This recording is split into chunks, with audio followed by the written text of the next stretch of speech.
So, this past week has been pretty eventful when it comes to the presidential race. Kamala Harris has now picked her VP, that being Tim Walz of Minnesota, and he has been doing pretty good. Nobody's really complained about him in any retrospect, even on the left. Outside of some of the uncommitted voters, people who are not voting for the Democratic Party as of this moment because of their stance on Gaza, which he doesn't have a great position on. He has a pretty standard one in terms of people on the left, very much in the line of Kamala Harris and Joe Biden, which is still not great, but that was something that they were already kind of struggling on, and honestly, Tim Walz might be the best pick they have in there. It was either that or Josh Shapiro, who is literally like way worse on the decision of Gaza than Tim Walz. I think Tim Walz did get like a not approval, but like support from the uncommitted committee, like the party. Like he does get some favor from them, despite not, being that like hard on the issue as the Democrats honestly need to be at this point because they are not. I mean, we'll get into it later. Like we'll kind of focus on just Tim Walz as he is, and then we'll get into the pro-Palestine position. Probably have already seen this before.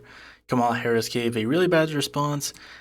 She gave a better one afterwards, but at the end of the day, it still wasn't great. It was just kind of her, trying to do some cleanup, but her position is still very much the same. He does have a lot of W's, like abortion rights, pro-LGBT, gun laws, paid family leave. Like he does have a lot of great positions like universal school meals amid the increase in food insecurity for many Minnesotans during the pandemic and the subsequent strain on the state's food shelves that remains to this day. Walz signed a bill in March 2023 that ensures all K through 12 students in the state have access to free breakfast and lunch on school days. Like just a great position overall. Like this is a guy who has a really good stage presence. We'll watch we'll watch his first speech as VP. It was really good. It was a really good one.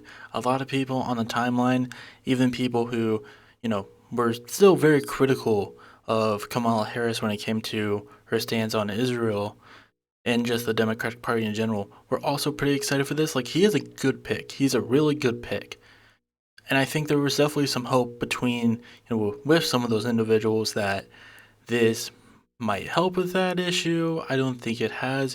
It doesn't seem like he's really even talked about it. Most of the eyes on this are on Kamala Harris, which is, definitely an obvious thing. If she gets elected, she's going to hold a lot of the power. She was the VP during this current administration where the U.S. government has basically supported Israel in every aspect for the most part with very limited pushback.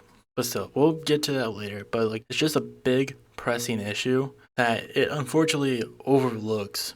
Well, rightfully so. It rightfully so kind of overlooks this decision right here. The way that I described it to some of my friends who aren't like very in tune with politics, I was like Tim Walz being selected as VP was a big step forward. Big step. But her commenting on, doing what she did with the pro-Palestinian protesters was a giant leap back. Like, everyone was hyped, everyone was excited, even if they knew it was only momentarily. Like, they were just celebrating a good victory, that they went with the right choice.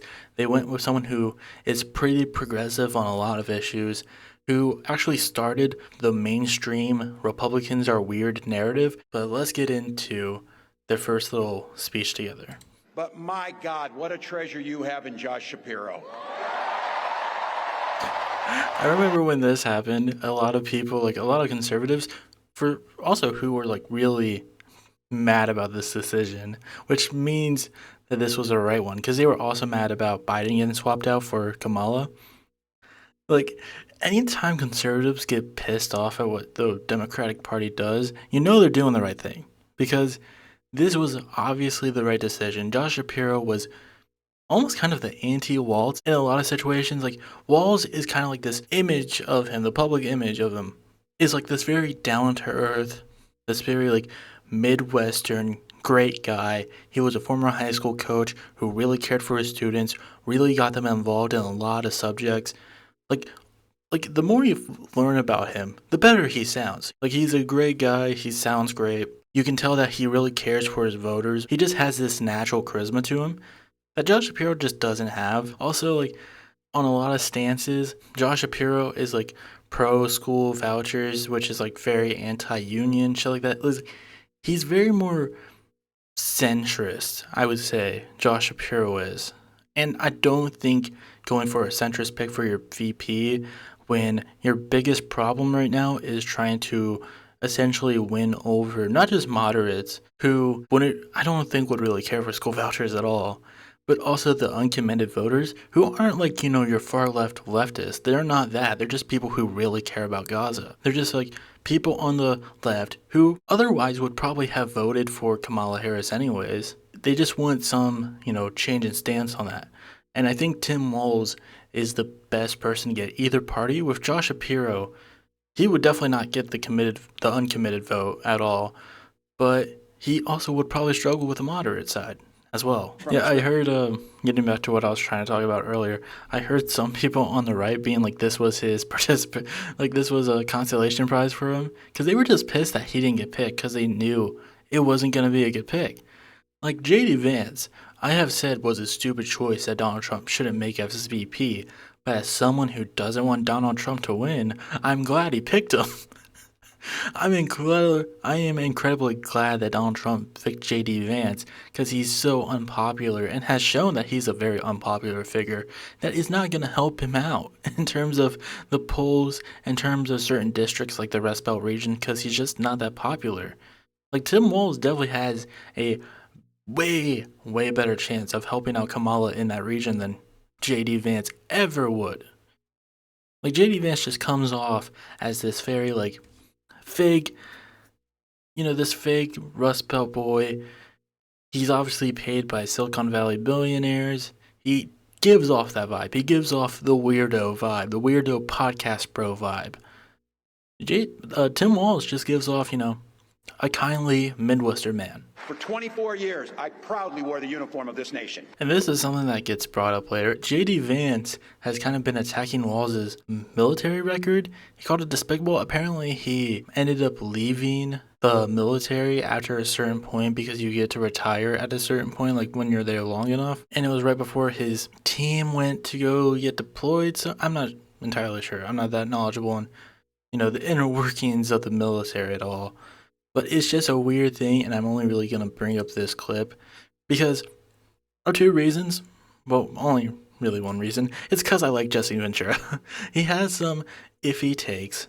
We'll play this out after this, and after we talk about Tim Walz for a bit. But yeah, I like Jesse Ventura. He's definitely got some... Well, alright, I'm not aware of all of his takes. Usually I just see him pop up every now and again when he really cares for an issue and really goes out of his way to talk about it, like this here. And obviously this is important when it comes to Tim Walz. We'll probably just watch this. I'm not sure how much of it we'll get into the video, but it is one line of attack that J.D. Vance has been trying to go after. And this is also something else. Really with nothing that he said, just the way he's saying it. He has a lot of personality, which is great because with Joe Biden, his age was definitely showing. He just didn't have a lot in the tank. And the bad part about that, besides that alone, Kamala Harris is kind of a blank slate a little bit. She, she can definitely, show personality here and there, but she doesn't really have that sort of charisma. She doesn't have that natural charisma. She's a good speaker, don't get me wrong, but she doesn't have this type of energy that Walz has. Now, to be fair, it is a bit speed up, but only by 0.25. But yeah, he has a lot of lively energy. He knows how to talk. He knows how to really connect to the audience. With Kamala Harris, you can definitely tell she is reading a projector. She's just reading words off a script. Sometimes she might freeball.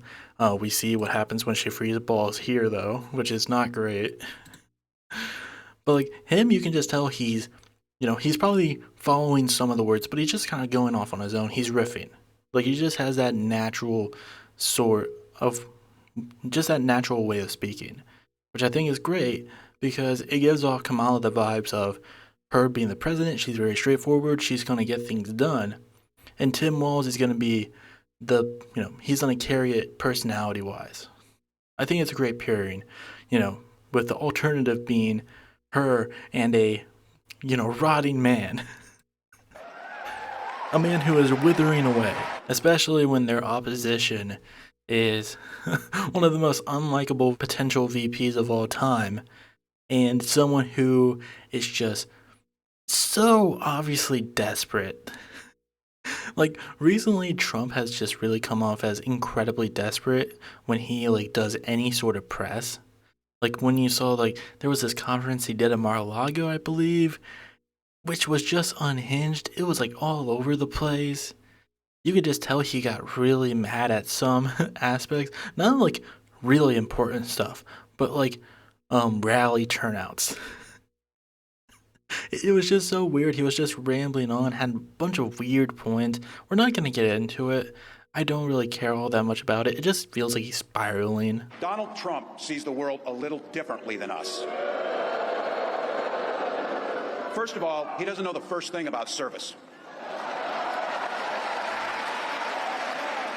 He doesn't have time for it because he's too busy serving himself.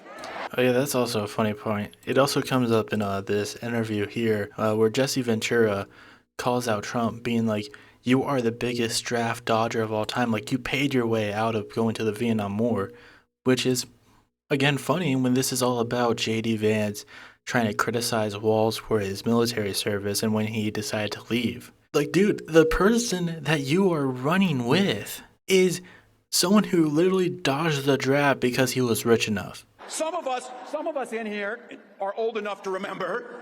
I see you down there. I see those old white guys. Some of us are old enough to remember when it was Republicans who were talking about freedom. It turns out now what they meant was the government should be free to invade your doctor's office. In Minnesota, we respect our neighbors and their personal choices that they make. Even if we wouldn't make the same choice for ourselves, there's a golden rule. Mind your own damn business.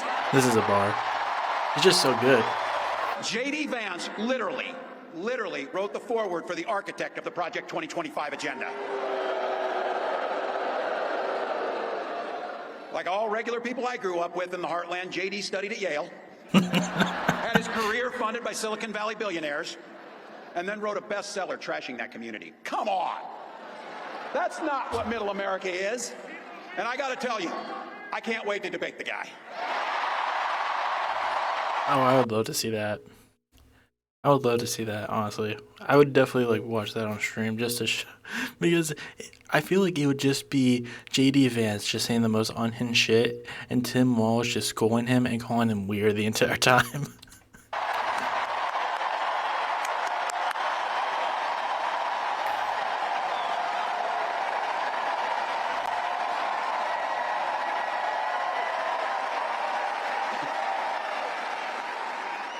That is, if he's willing to get off the couch and show up. So, see what I did there? He's just too good. He's too good. If you don't know what that, if you have followed this at all, you probably know what the couch meme is at this point. So I don't need to really explain that. But just the fact that he just threw that in there, and he was he knew what he did. Oh, he's just good. We'll watch this clip a little bit. This is kind of what J.D. Vance's direct attack on Walz is, and it's just Jesse Ventura going out of his way to destroy him. Also, Jesse Ventura has apparently endorsed him. Jesse Ventura has endorsed Walz as governor in the past, which is very rare for him. Jesse Ventura says that he is very much an independent. He's no, I'm an independent through and through. I do not really care for either party. But he has literally endorsed him in the past, which is, pretty important if someone in the middle on certain issues who doesn't really endorse at all, doesn't really endorse people often. Someone who is a former politician like himself, it's a good look, especially when Jesse Ventura, for the most part, has a lot of, great views on things. And if you don't know who Jesse Ventura is, he's a former pro wrestler. He's a former pro wrestling commentator. I know him as a pro wrestling fan, but he is honestly one of my favorite wrestlers, not because of anything he did in pro wrestling. Like, I'd much rather hear him talk about like shit like this than him talk about pro wrestling at all. There was a story with him and Hulk Hogan, who spoke at the RNC this year. And I said, let Trumpomania run wild, brother. Where this was way before that even happened, but Jesse Ventura basically said that back in the day when he was with the WWE, WWF at the time, he tried to unionize the locker room, but Hulk Hogan ratted him out to the CEO of the company, Vince McMahon, so that it never happened, and I believe he got fired from that. So yeah, there's a lot of layers to this, especially when you look at with Hulk Hogan speaking at the RNC and with Jesse Ventura having previously very much endorsed Tim Walz, that there is another layer to this. Smoking Korean War era veteran, cared about his community, but 2 days after I turned 17, he took me down to join the Army National Guard. And for 24 years, I proudly wore that uniform. Presumptive Democratic vice presidential candidate Tim Walz, the governor of Minnesota, touting his service, the National Guard, at a campaign rally tonight in Arizona. It comes as Republican VP candidate Senator J.D. Vance criticizes Walz's record, accusing him of abandoning his National Guard unit in 2005 to run for Congress before a deployment to Iraq. Well, joining me now, former independent governor of Minnesota, Jesse Ventura. He endorsed Walz in his recent run for governor. Governor Ventura, thank you so much for joining me this evening. I'm really eager to hear your take on this because Ventura, I believe, is a former governor of Minnesota as well. You are a and he ran with I forget what it was called. I believe it might have been the Reform Party. You served in Vietnam, and I have to ask you what you think of this attack from the Trump Vance ticket on Governor Walz's military service. Well, Laura, I'll tell you what I think. I think it's shameful. I think it's shameful that I just love this man's voice. Like, when he speaks, you pay attention. I just think he has one of those remarkable voices. Another veteran. Governor Walz served honorably for 24 years in the National Guard. After 20 years, you are eligible to retire at any time you deem necessary. They talk about him missing his deployment. Well, maybe Mr. Vance should ask the real question. What is the National Guard doing deploying to a foreign country in a foreign war? Well, let's go into history and figure out how that happened. That happened because George W. Bush and Dick Cheney went into the Iraq War based on lies, no weapons of mass destruction, no ties to Al-Qaeda, nothing with 9/11, and they ran out of bodies. They needed more bodies. They couldn't implement a draft. That would be political suicide. So what George Bush did was sign an executive order sending the National Guard into foreign deployment. The National Guard is not for foreign deployment. Their name says what they do. They guard our nation from within. So this hogwash about Governor Walz missing a deployment, not only that, he's 24 years, he's an E9. I deployed twice. We never even had an E9 with us when we deployed. E9s are not going to walk the point. They're not going to be involved in any combat whatsoever. They're figureheads being the most senior enlisted within their company, and that's what it's all about. So I think that Vance is doing a disservice to himself and a disservice to the United States Marine Corps. I know a lot of great Marines, and Marines show respect, and Vance is not showing respect. And let's continue. Who does he have respect for? Donald Trump, the biggest draft dodger from the Vietnam War, the rich white boy who bought his way out of it. I come from South Minneapolis. My friends and I didn't get out of it. We either got drafted or we enlisted. I know 6 or 7 or 8 of my friends. Donald Trump was your typical rich white boy who didn't have to serve in Vietnam because he could buy his way out of it, and that's who Vance is standing with, this guy. Yeah, I talked about that later, but that was because of this. Like, yeah, you're standing with the guy who picked you is a draft dodger. You can't just go on and turn around and be like, oh, you left to run for governor after you had spent many, many years in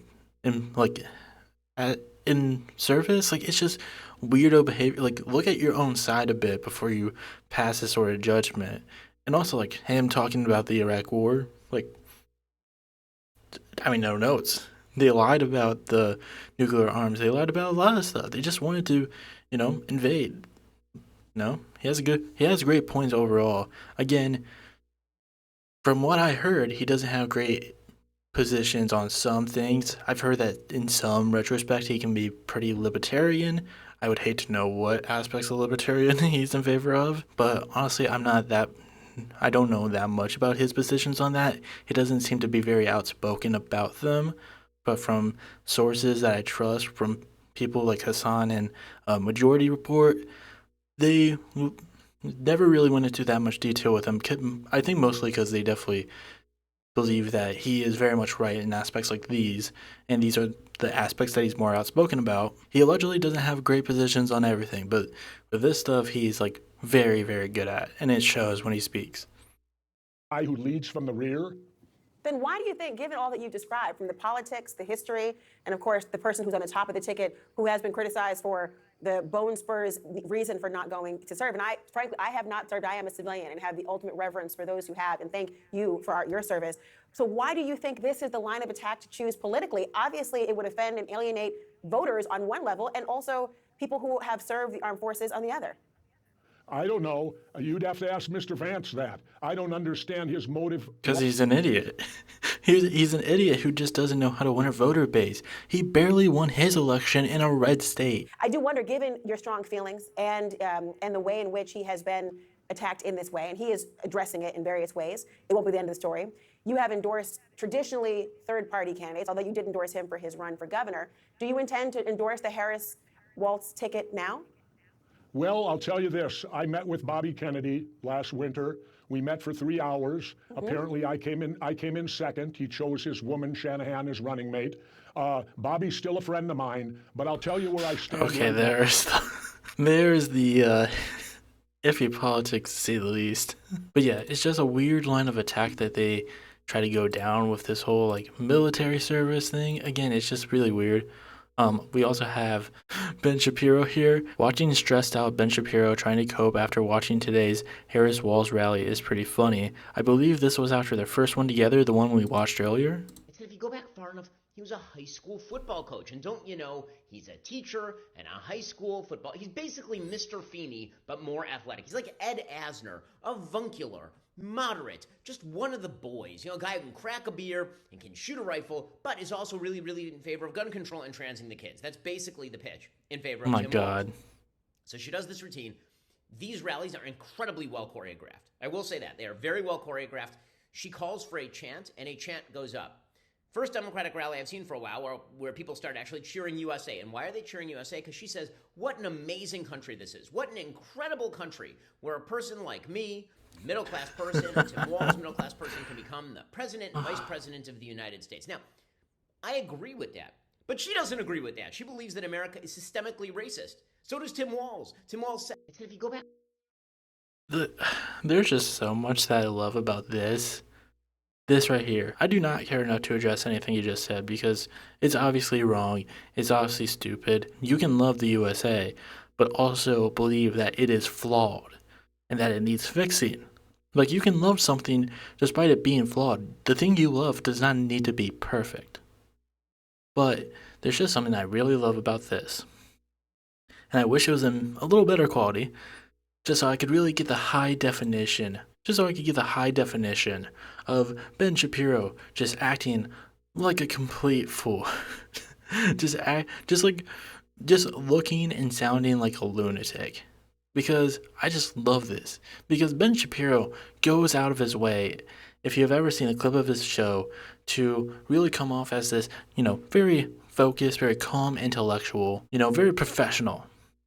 But the things that he says are vile, they are extremely stupid, they are just evil, weird, shit like that. He just comes off as he tries to give off this vibe as a professional person, but he just comes off as a weirdo loser with the things that he says. And there's just something I really love about here where you can obviously just tell that he is just having a terrible time and he just looks like a lunatic. I just really like that. That's really what I wanted to showcase. And again, he is just trying to cope so hard with this Walz pick and the fact that their rally did incredibly well. It's just a great look. But we have to get away from the victories here and we have to go to the losses with this.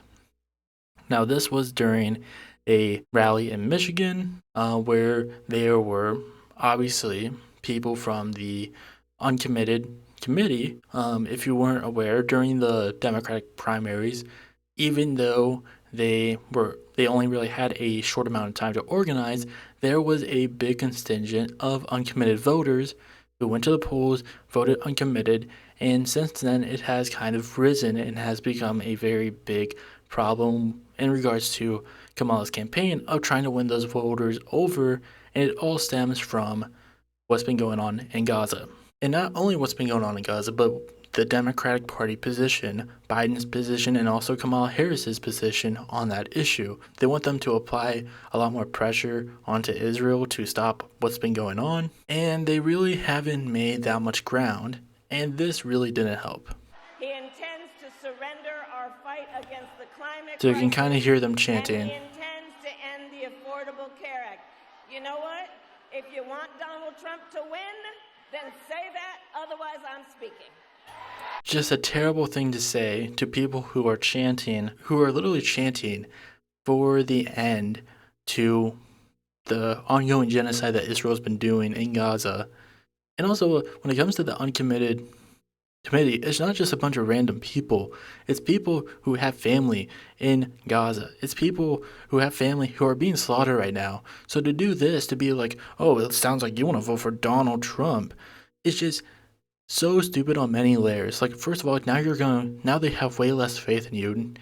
You lost a ton of ground that you could have gained for them to vote for you. And also, of course, they're not going to vote for Donald Trump because he obviously wants to do way worse. You need to do the opposite of him. Like, if you both are on similar levels, and again, Kamala Harris has called for a ceasefire even before her eventual response after this, after the backlash. She has called for a ceasefire way, I believe back in March. But the fact that she has not talked about applying more pressure to Israel, like in, cutting off of the arms, of just, literally just making a phone call and being like, we are not going to give any more arms to you unless you knock this the fuck off. Like that. Just applying pressure to Israel to really stop what they're doing before shit really gets out of hand. And no, she decides to go with shut your mouth.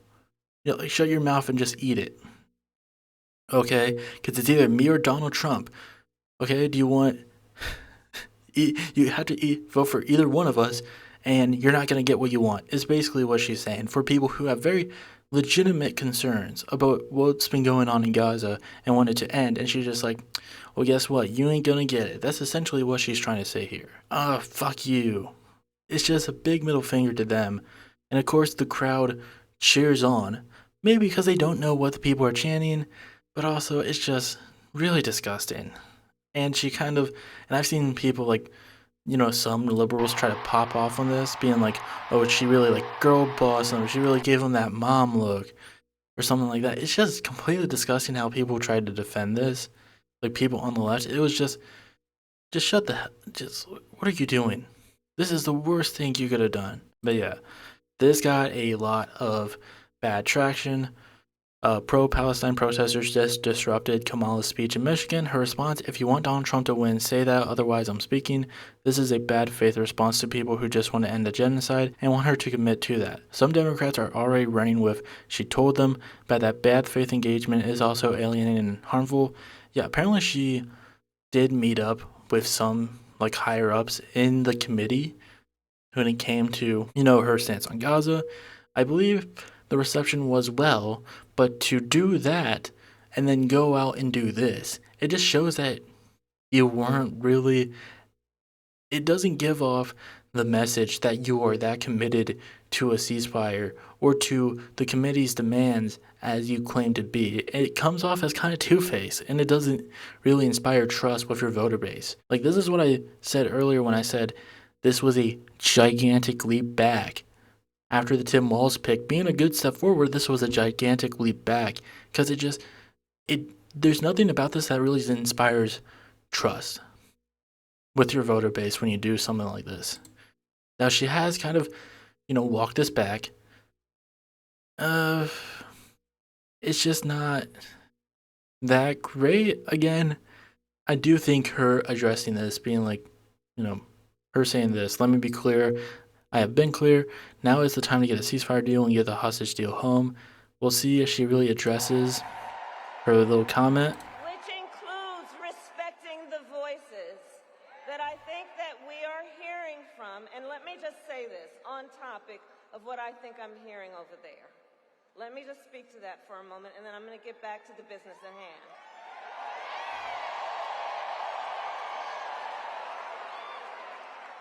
So let me say, I have been clear. Now is the time to get a ceasefire deal and get the hostage deal done. Like, this is a lot better response. It is. It definitely, like, it's a way better way to handle it. Being like, I hear you. I'm listening to you. I'm going to comment on this. And I'm going to show my support. It's a good way. But after what happened in Michigan, it's, you know, it's like, why couldn't you have done this? It's still a pretty lukewarm response. Again, I do think it shows growth, but it's still, at the same time, you know, with that happening, it's still not great. That's what I'm trying to get at. She is still, you know, probably better than a lot of people on this issue, but it's still, I don't think it's going to be enough to get that uncommitted voting. But yeah, when it comes to this issue, I think that's all we really had to talk about. But yeah, I mean, you know, they took a good leap forward. They took a gigantic step back.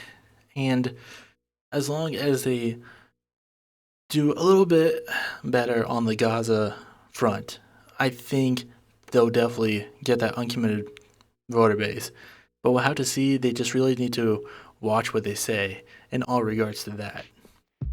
But yeah, that's about it.